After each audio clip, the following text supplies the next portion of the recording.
The rhythms of a general election are well known. The campaigning, the exit polls, the awkward people standing at the back of sports centres.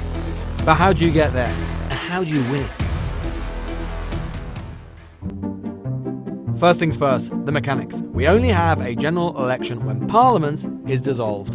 That doesn't involve acid, it just means that Parliament comes to an end. Thanks to a pretty annoying bit of legislation called the Fixed Term Parliaments Act, for which we can forever thank the Liberal Democrats, that can happen in a few ways. Either the Parliament reaches the end of its fixed 5-year term naturally without interruption. For this one, that's due in 2022. The Prime Minister can lose a motion of no confidence. I have now tabled a motion of no confidence in this government. And no other government can be assembled. Or the Prime Minister can just ask for one.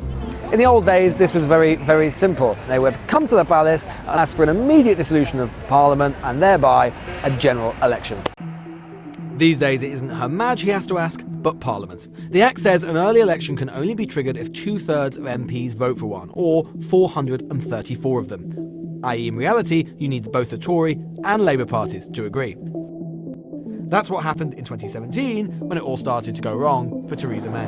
I have just chaired a meeting of the Cabinet where we agreed that the government should call a general election.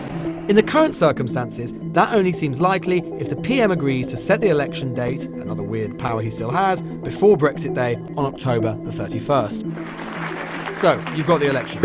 Then what? Well, then Parliament is officially dissolved. There are no more MPs, they can't put those magic letters after their names, they can't use their offices, and their staff become unemployed. The government, however, continues. There is still a Prime Minister, a Chancellor, Home Secretary and the like, because the Queen's government must always go on. However, government doesn't continue entirely as normal. There's this thing called purdah, Persian for cloak. Whoever said British politics was off-putting, huh? It's basically just a set of rules which means that a government cannot do anything which might unduly influence the election or take major decisions which might bind their successors. So, for example, taking major spending decisions. Then you have the campaign. That's a 5, 6 or 7 week period. But how do you win? Britain is divided up into 650 constituencies, each constituency roughly with 70,000 voters.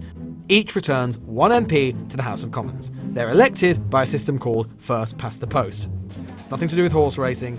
Every voter gets one vote only, and the candidate who receives more votes than anyone else wins. Doesn't matter that they don't have a majority of the vote, even if it's just one more vote than the next person, they are the winner. The aim of the election is to get a majority. More MPs for your party than all of the other parties put together. The magic number for this House of Commons is 326. If you do that, you are automatically the government and your leader becomes Prime Minister.